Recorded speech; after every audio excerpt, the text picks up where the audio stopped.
So I'm just gonna talk about my experience being an Israelite, a Hebrew Israelite specifically, being a part of that cult. Okay, this is my experience. So from the beginning, so 2017, I really started to take my walk with the Most High serious. Went through my series of toxic relationship. And end of 2019, I was finally ready. To just stop playing and be on the straight and narrow, right? Cool. So by this time, I began to learn new things in the Word and just began doing research and learning about a lot, learning deeper into the scriptures, and started to call myself an Israelite. I don't know if I necessarily went by Hebrew Israelite, but I definitely just considered myself an Israelite, and began to take up the Israelite spaces. This is where the foolishness begins. And so coming into the Israelite movement, I'm thinking I'm coming into an atmosphere that's like, because they always damn or demean Christianity and other religions, but they are themselves a religion. And they say, oh, you can't be a religion, it's a bloodline, but Hebrew Israelite is not a bloodline. Hebrew Israelite, okay, whatever. And it's not all black people, but okay. And it's just like they demean Christianity and stuff like that. And don't get me wrong, I'm not a Christian. Will never, ever, ever, ever, ever consider myself a Christian ever again. I'm a Nazarene and a follower of the Most High. But I'm thinking I'm coming into a community that is filled with righteous people who are walking more uprightly than what I'm used to.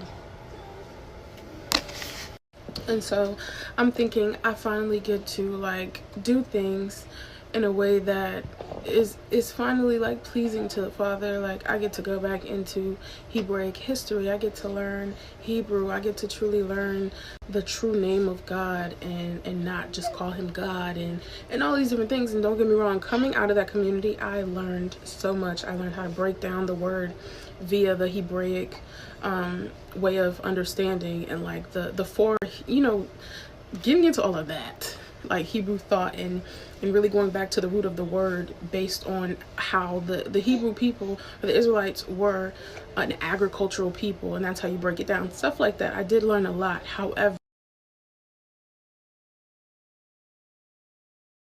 honestly, I'm glad y'all got out, and more people need to talk about our community. And I have a love-hate relationship with the Israelite community because these are my people. I love them. I still follow people from the community to this day. They follow me and stuff like that. But a lot of people got to be more real about how y'all really tear women down. How it just gets ridiculous. Like, we are tired of seeing this. I'm tired of seeing how, first of all, in that community, I got told that I wasn't worth nothing as a woman. I just need to lay on my back and have my man's kids. Being taught false doctrine like sex is marriage, like the Most High doesn't respect order and doing things in decency and in order, as if a dowry isn't necessary. People want to take it all the way back to the homeland, but don't want to talk about how you're supposed to pay a dowry. You're supposed to talk to her father. You're supposed to do stuff like that, but y'all want to say, oh, if you lay down with her, then you're just married. Shut up. The men just love being in a situation where you don't have to be held accountable for a woman. You don't want to truly be accountable to her as her husband, but you want to lay down with her and you want her to have your children. Thank you. Be for real. And the men like to do things in secret, like I said, because that helps them avoid accountability. You don't have to truly do right by this woman. You don't have to truly do what you're supposed to do as a husband. And they make it all about the men. The men in the Israelite community are gods and the women are nothing, and we should just serve them. And that's it. Like, y'all are, I'm just so glad to be out of that community. It is a cult. And people get pissed off at me for saying this. One of my most viewed videos I get so much hate on to this day is when I expose them for being a cult. If people don't agree with their way of thinking, whatever sect or denomination is really what they are. They try to go against the Christian church, hard body, but you end up looking just like them, bro. Y'all practice these different denominations that y'all call camps. Y'all go around, and every camp has a different doctrine for the most part. It's like y'all are in confusion, and y'all want to talk so bad about the Christian church, but y'all can even agree on Bible. And then the biggest thing of them all that really turned me off from them was y'all don't have the spirit, the Ruach HaKodesh of Yahuwah. You don't have the spirit of the living God. Y'all sit there and you're fruitless. There's no good fruit. It's nothing but rotten fruit. The men in the Israelite community and the women, don't get me started on the women. That's another video for another day. You get played oftentimes as a Christian woman because you assume that these men that you're dealing with, because they're in a religious space, aka your belief system, your spiritual belief system, you think that they carry themselves differently and that they actually come from a different tree than other men that are in the world. You think these are special men from a special tree that God planted and placed here in your proximity so that you could have access to some of the best of the best. But the reality is they are no different than the men that are in the world. And you still have to vet properly. Your guard goes down and you think that these are men who will just innately do right by you. You think that these are men who will just innately love you and be selfless and be ready to provide for you and become one with you and truly value you as a woman. But that is so far from the truth. Lessons from a divorced woman. Part 1. Make sure you like that man. And I don't mean the man he pretends to be the first couple months. Make sure you like who he is when everything settles and you're not so on your square. Make sure you like who he is when you're having a bad day and you need to talk. Make sure you like who he is when you're a little grumpy. Pay attention to that. Is he gentle? Is he receptive? Who does he become when you're not so easy to love? Who does he become when you're having a bad day? Make sure you like that version of him. Make sure you like the way he protects your heart. And when I say protects your heart, how does he navigate other women? Same-sex relationships? How does he navigate those things? Does he volunteer information? Do you just like that man for who he is? Or in your head, are you trying to see the good in him when he's already revealed to you his true character? Make sure you like that man. When the dust settles, the adrenaline is not there, the dopamine is gone, and reality sets in. Make sure you like that man. Make sure he is a man that you can respect. When I say that, make sure you respect whatever it is he's putting his hands to. Make sure you can get behind his vision, that whatever it is he's building and will build, it's something that you can support, and truly look at him with this sparkle and this twinkle in your eyes.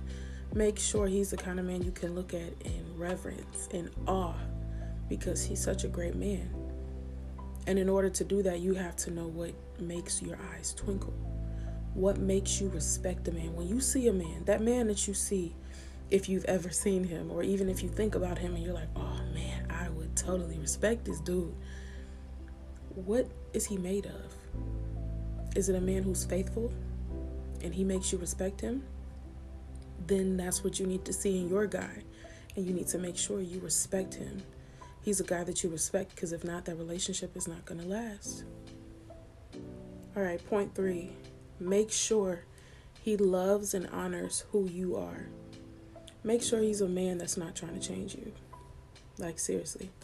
I can't express that enough. Make sure he's a man that actually likes you for who you are. He doesn't come in and thinks that you're too loud, or doesn't like the way that you dress, and doesn't like all these things about you, and is always trying to get you to maneuver and navigate into and become his dream woman. He's trying to turn you into her, and you're not her naturally. You want a man who naturally loves you, is attracted to you, wants you because you are who he's always seen himself being with. Not because, I can take her. Because a lot of men feel that way. A lot of them feel like, I can take her. She's not really her, but I can take her, at least for right now. And if she'll let me come in and do this and do that, I'll do it. Make sure he likes you. And a man that likes you is not a lot you got to do, right? So make sure he likes you. All right, final point. Make sure this man is comfortable answering your questions. And when I say that, that means when you ask him questions, whether it's about another woman, the mother of his child, whoever, he's transparent with you, he's honest with you, and he's not defensive. If he's defensive, he deflects, he attacks you and tries to make it seem like that's not your business. This is not what you know what I'm saying? Any man like that, he's hiding something. You want a man who's going to be honest with you. A real king, your man, your husband, is going to answer your questions. He's not going to gaslight you and lie to you. Okay, so make sure he's a man that you can trust. A man that you can truly ask questions and is going to give you that transparency, because nobody likes a liar. And a man that lies is something you have to be. So this is what I have to say, because I see a lot of sisters that came into the knowledge of this truth, right? And then for whatever reason, they decide to leave. And immediately when they leave, they deem it as an Israelite coat. And I'm trying to understand how, sis? How? It has to be the people you're around and what you're dealing with, because the knowledge of this truth, the Bible, it's not a cult. It's not a lie. It's truth. It's the Most High Spirit. So coming into this truth, you gotta do it for all the right reasons. You can't be coming in this truth looking for a come up, looking for a husband, looking for a group, looking for a camp. It has to be for all the right reasons. And the scripture that comes to me is Baruch 4:28.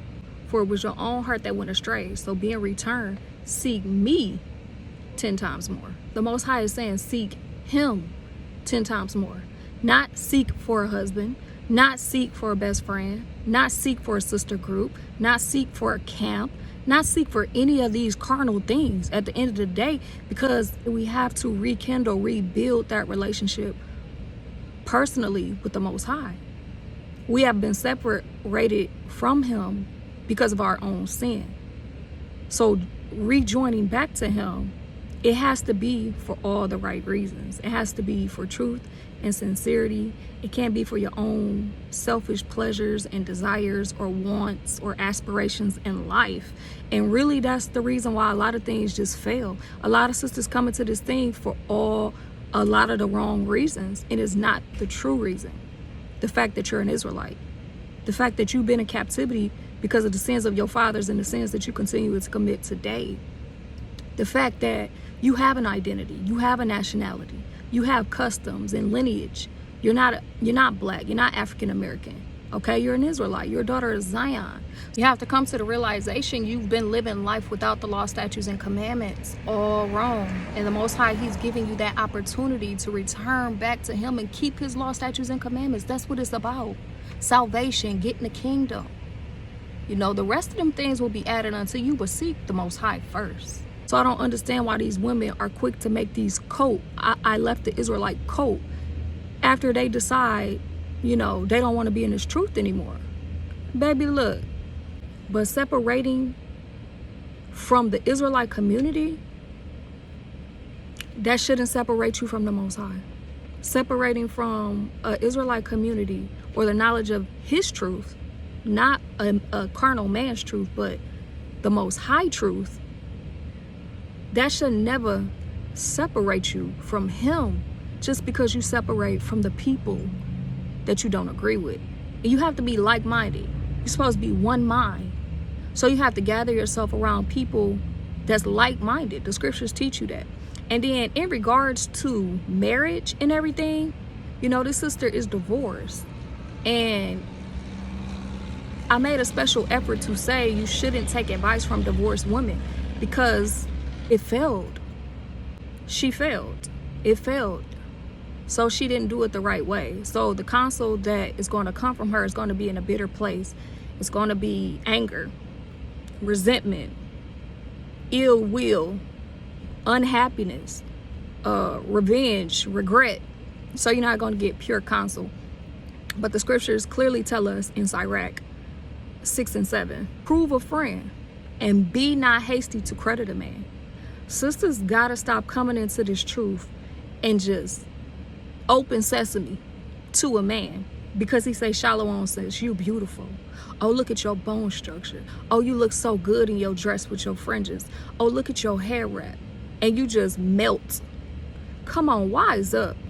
My foremother Judith, she was wise. Sarah, she was wise. Elizabeth, she was wise. Esther, she was wise. Rachel, she was wise. Leah, she was wise. Where's the wisdom? A man shouldn't be able to say 2 words and you melt. The scriptures say, prove a friend and be not hasty to credit him.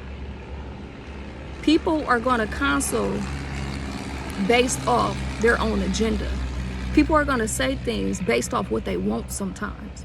It is not necessarily what the Most High has for you, but, you know, Jeremiah 17:10, it tells us the Most High, he searched the inner reins of the hearts, and he give to every man according to his heart. So it's something, it had to been something in you that attracted this man that you say, you know, wasn't who you really thought he was. Then something in you attracted him to you. And that's what you have to examine. That's what you have to check. We always got to look inside and examine first. Check you. Don't deflect. Be accountable. And for the sisters that's watching, at the end of the day, do it for all the right reasons, sis. The reason should be the kingdom, should be salvation, should be excitement to return back to the Most High, to keep his law, statutes, and commandments, to get to the knowledge of this truth, the breath of life, to just be alive again. That's a beautiful thing to desire. You know, and if the Most High add more unto you, all praises be to Yahweh Ba'ashem Yahweh Shai. But you have to make sure it's the Most High adding to you and not the devil. It's a difference. And the scriptures also teach us, butter and honey shall he eat, that he might know to refuse evil and to accept the good. That's back to the basics, law, statutes, and commandments. We're not going to know how to prove people, try people's spirits, discern the people's spirits until we first tried ourselves with the Most High, until we first examine ourselves, until we first get right with our own selves, y'all. Don't be deceived. And another thing for my sisters, the daughters of Zion are so special. You are so special, sis. Don't you ever let somebody make you feel this low, or like you're unimportant, or like you're not beautiful, or like the Most High doesn't love you, like he didn't choose you, like he didn't take the time out and make you who you are and made you that special woman that you are. Don't you let nobody beat you upside your head and pull you down and discourage you and tear down your mindset and break your spirit. All that confidence should come from the Most High. But you can only be confident until you be confident in him. Then he'll teach you. You can't get your confidence from a man, ever. Know who you are in the Most High. And that's my advice to you daughters of Zion. And I'm gonna leave you with this. That true beauty, that comes in when you return back to your natural role. Becoming a helpmeet, becoming a wife, becoming a mother, and helping your husband the way the Most High, he set it up to be. But remember, a wicked woman shall be given to the portion of a wicked man. And we also know that a man that fears the Lord, he shall get a good wife. The Most High is going to bless that man with a good wife. So don't get it twisted. Hopefully this was edifying. And until next time, Shabbat Shalom.